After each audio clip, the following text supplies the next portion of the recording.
आज मैं आपको सृष्टि की रचना के बारे में बताने वाली हूँ, जिसका वर्णन आपको उत्पत्ति की पुस्तक के 1 और 2 अध्याय में देखने को मिल जाएगा।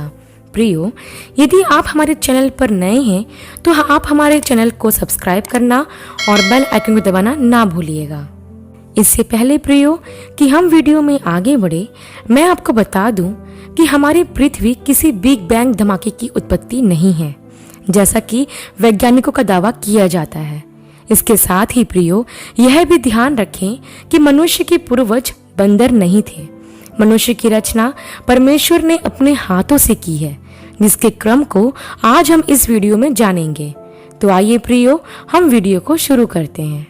प्रियो, बाइबल हमें बताती है कि आदि में परमेश्वर ने आकाश और पृथ्वी की सृष्टि की। पृथ्वी बेडौल और सुनसान पड़ी थी और गहरे जल के ऊपर अंधियारा था तथा परमेश्वर का आत्मा जल के ऊपर मंडराता था। यहाँ मैं आपको बता दूं कि यहाँ जिस आदि अर्थात आरंभ की बात की गई है वह अनंत है। कहने का मतलब यह है कि यह आरंभ कब हुआ इसके बारे में कोई कुछ नहीं जानता, सिर्फ परमेश्वर ही जानते हैं।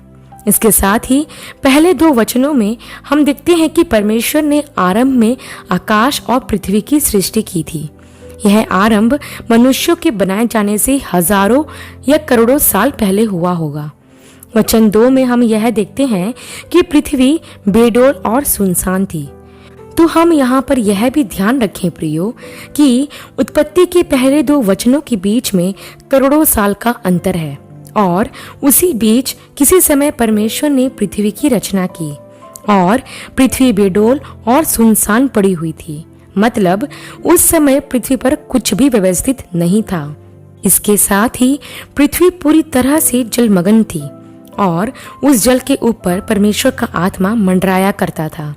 तब हम आगे देखते हैं प्रियो कि परमेश्वर ने कहा कि उजियाला हो, तो उजियाला हो गया और परमेश्वर ने उजियाले को देखा कि अच्छा है और परमेश्वर ने उजियाले को अंधियारे से अलग किया और परमेश्वर ने उजियाले को दिन तथा अंधियारे को रात कहा तथा सांझ हुई फिर भोर हुआ।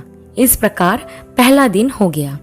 फिर परमेश्वर ने कहा जल के बीच एक ऐसा अंतर हो कि जल 2 भाग हो जाए। तब परमेश्वर ने एक अंतर करके उसके नीचे के जल और उसके ऊपर के जल को अलग अलग किया और वैसा ही हो गया। और परमेश्वर ने उस अंतर को आकाश कहा तथा सांझ हुई फिर भोर हुआ। इस प्रकार दूसरा दिन हो गया। इसके बाद परमेश्वर ने कहा कि आकाश के नीचे का जल एक स्थान में इकट्ठा हो जाए और सूखी भूमि दिखाई दे, और वैसा ही हो गया। और परमेश्वर ने सूखी भूमि को पृथ्वी कहा तथा जो जल इकट्ठा हुआ था उसको उसने समुद्र कहा। और परमेश्वर ने देखा कि अच्छा है।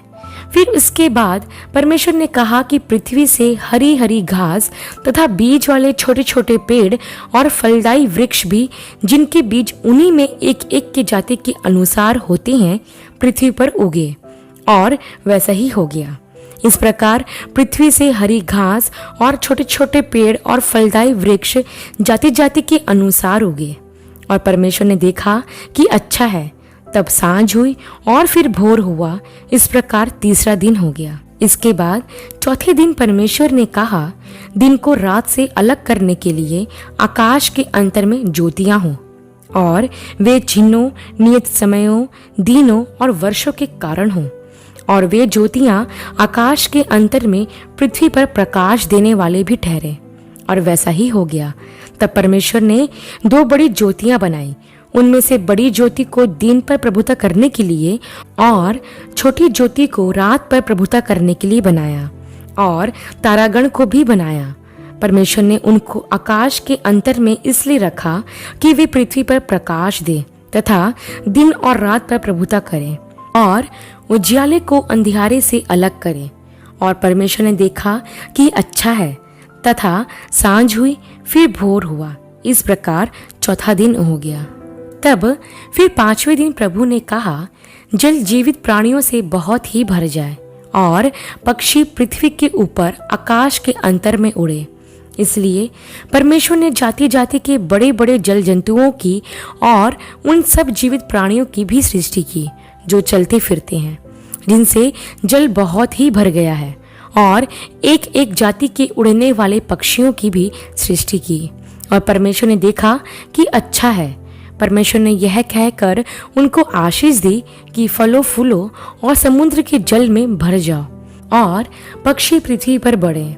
तथा सांझ हुई, फिर भोर हुआ, इस प्रकार 5वां दिन हो गया। तब परमेश्वर ने 6वें दिन कहा कि पृथ्वी से एक एक जाति के जीवित प्राणी अर्थात घरेलू पशु और रेंगने वाले जंतु और पृथ्वी के वन पशु जाति जाति के अनुसार उत्पन्न हों। और वैसा ही हो गया। इस प्रकार परमेश्वर ने पृथ्वी के जाति जाति के वन पशुओं को और जाति जाति के घरेलू पशुओं को और जाति जाति के भूमि पर रेंगने वाले सब जंतुओं को बनाया। और परमेश्वर ने देखा कि अच्छा है। फिर परमेश्वर ने कहा कि हम मनुष्य को अपने स्वरूप के अनुसार अपने समानता में बनाएं, और वे समुद्र की मछलियों और आकाश के पक्षियों और घरेलू पशुओं और सारी पृथ्वी पर और सब रेंगने वाले जंतुओं पर अधिकार रखे। जब परमेश्वर ने सृष्टि की रचना का काम पूरा किया तो 6वें दिन के अंत में परमेश्वर ने भूमि की मिट्टी से आदम को रचा और उसके नथनों में जीवन का श्वास फूंक दिया, और आदम जीवित प्राणी बन गया। तब परमेश्वर ने पूर्व की ओर अदन में एक वाटिका लगाई और वहां उसने आदम को रख दिया। और परमेश्वर ने आदम को आज्ञा दी कि वाटिका के बीच में भले और बुरे ज्ञान का वृक्ष है, तो उसे ना खाना।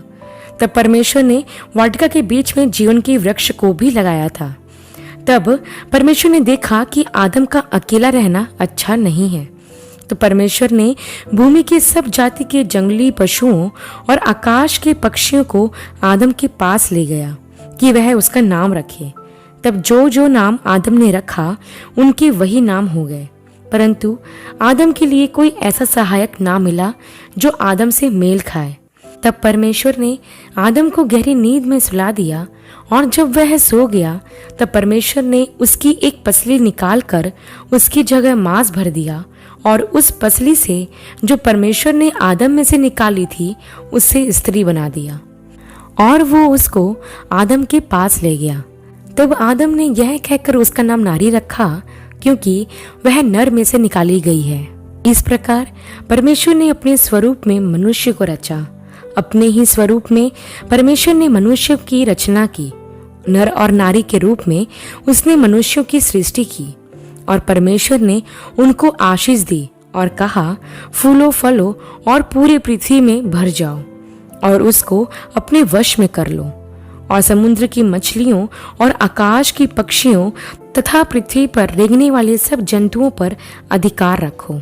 फिर परमेश्वर ने उनसे कहा, सुनो, जितने बीज वाले छोटे छोटे पेड़ सारी पृथ्वी के ऊपर हैं और जितने वृक्षों के बीज वाले फल होते हैं, वे सब मैंने तुमको दिए हैं, वे तुम्हारे भोजन के लिए हैं। और जितने पृथ्वी के पशु और आकाश के पक्षी और पृथ्वी पर रेंगने वाले जंतु हैं, जिनमें जीवन का प्राण है, उन सब के खाने के लिए मैंने सब हरे हरे छोटे पेड़ दिए हैं। और वैसा ही हो गया। तब परमेश्वर ने जो कुछ बनाया था सबको देखा, तो क्या देखा कि वह बहुत ही अच्छा है। तब सांझ हुई, फिर भोर हुआ, इस प्रकार 6वां दिन हो गया। 6वें दिन तक तो परमेश्वर ने सृष्टि की रचना का सब काम किया, परंतु 7वें दिन परमेश्वर ने विश्राम किया। और परमेश्वर ने 7वें दिन को आशीष दी और उसे पवित्र ठहराया। इस तरह आकाश और पृथ्वी और उनकी सारी सेना का बनाना समाप्त हो गया। प्रियो, अब कुछ बातें हैं जो सृष्टि की रचना से हमें सीखना बहुत जरूरी है। सबसे पहले हम यह देखते हैं कि इससे पहले कि परमेश्वर पृथ्वी पर कुछ बनाते, लिखा हुआ है कि पृथ्वी बेडोल और सुनसान थी, लेकिन परमेश्वर ने उसे व्यवस्थित किया और उसे एक सुंदर सृष्टि बनाया। वैसे ही प्रियो, पाप के कारण हमारा जीवन भी सुनसान और बेडोल हो गया था और हम अंधकार के वश में थे, लेकिन परमेश्वर ने हमको वैसा ही रहने नहीं दिया। परमेश्वर ने हमारे सुनसान और बेडोल पड़े जीवन को नया आकार दिया। हमें एक सुंदर सृष्टि बनाया। यही नहीं प्रियो, हमारे जीवन के अंधकार को दूर करने के लिए परमेश्वर ने अपने पुत्र प्रभु यीशु मसीह को इस संसार में भेजा ताकि उसके द्वारा हम जीवन की ज्योति पा सके। प्रियो, यूहन्ना के सुसमाचार और उसके 12 अध्याय के 46 वचन में लिखा है, मैं जगत में ज्योति होकर आया हूँ ताकि जो कोई मुझ पर विश्वास करे वह अंधकार में ना रहे। परमेश्वर ने प्रभु यीशु मसीह को इसलिए भेजा था ताकि वह अंधकार और मृत्यु की छाया में बैठे हुए लोगों को परमेश्वर के प्रकाश में ला सके। प्रभु के आने के बाद हमारे जीवन पर अंधकार का कोई शासन नहीं होता, क्योंकि उसने अंधियारे को उजियाले से अलग कर दिया और हमारे जीवन को एक नया आकार दिया। इसके साथ ही हम यह भी सीखते हैं प्रियो कि परमेश्वर ने सृष्टि की रचना के समय प्रतिदिन कुछ बोले और वह हो गया। उन्होंने अपने शब्द बोले और वैसा ही हो गया। यह हमें सिखाता है कि हमारा परमेश्वर जीवित परमेश्वर है जो बोलते हैं। अगर आप बदलना चाहते हैं तो जिस बात की आपको सबसे ज्यादा जरूरत है वह है परमेश्वर को बोलते हुए सुनना। मतलब आप जितना परमेश्वर की आवाज सुनेंगे उतने ही बदलते जाएंगे। आपको प्रतिदिन परमेश्वर की बात सुनने की आदत डालनी होगी। अगर आप ऐसा नहीं करोगे तो आप बदल नहीं सकते। अगली बात प्रियो जो हम सृष्टि के रचना से सीखते हैं वह यह है कि इससे पहले कि परमेश्वर मनुष्य की रचना करते, परमेश्वर ने मनुष्य के उपयोग में आने वाली सारी चीजों को बनाया। परमेश्वर ने ऐसा नहीं किया कि पहले मनुष्य को बनाया और उसके बाद जो जो उसके काम की चीज है उसे बाद में बनाते गए। नहीं प्रियो, परमेश्वर ने मनुष्य को बनाने से पहले उसके काम में आने वाली सभी जरूरत की चीजों को बनाया और उसके बाद फिर अंत में मनुष्य की रचना की, जो हमें यह सिखाता है कि परमेश्वर हमारी चिंता करते हैं। और यही बात प्रभु यीशु मसीह ने भी अपने सुसमाचार में कही है कि हमारे स्वर्गीय पिता हमारे मांगने से पहले ही जानते हैं कि हमें किन किन वस्तुओं की आवश्यकता है और वो उसे पूरा भी करते हैं।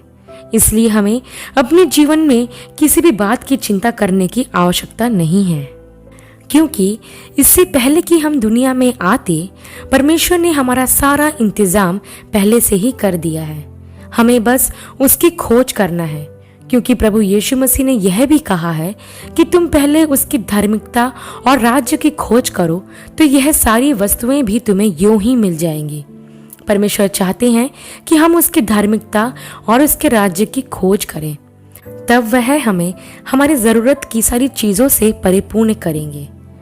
तीसरी बात प्रियो जो हम देखते हैं कि परमेश्वर ने मनुष्य की रचना 6वें दिन की और उसी दिन मैदान के पशु भी रचे गए थे, अर्थात वे भी उसी मिट्टी से रचे गए थे जिससे आदम बना था।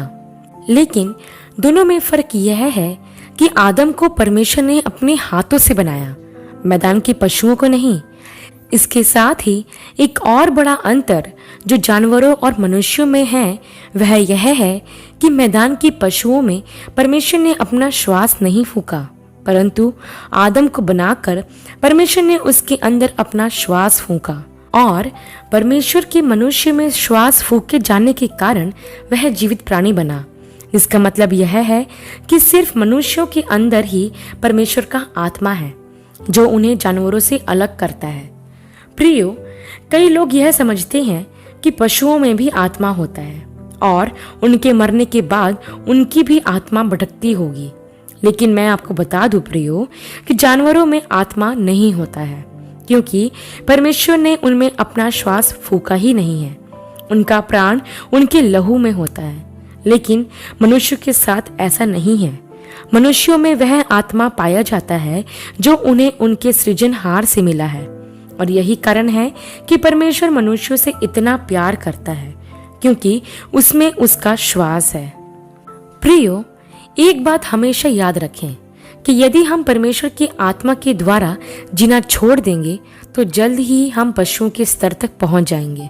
परमेश्वर ने मनुष्य को भूमि की मिट्टी से इसलिए बनाया ताकि वह सिखा सके कि परमेश्वर की श्वास से अलग होने के बाद हम कुछ भी नहीं हैं, सिर्फ एक मिट्टी के पुतले हैं। इसके साथ ही प्रियो, हम यह भी देखते हैं कि जब परमेश्वर मनुष्य को बनाया तो उसे सारी पृथ्वी पर अधिकार दिया और पृथ्वी की हर एक चीज परमेश्वर ने मनुष्य के हाथ में सौंप दी, ताकि मनुष्य इन खूबसूरत उपहारों की जो पृथ्वी पर हमें दी गई है देखभाल कर सके। प्रियो, जिस प्रकार परमेश्वर हमसे प्रेम करते हैं, वैसे ही हमें परमेश्वर द्वारा बनाई गई सृष्टि से प्रेम करना व उसकी देखभाल करना है।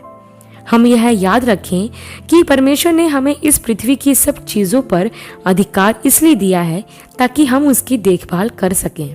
अंत में मैं आपको बस इतना कहना चाहती हूँ कि परमेश्वर ने केवल अपने हाथों ही से हमें नहीं बनाया, बल्कि उसने हमें अपने जैसा, अपनी समानता और स्वरूपता में बनाया है।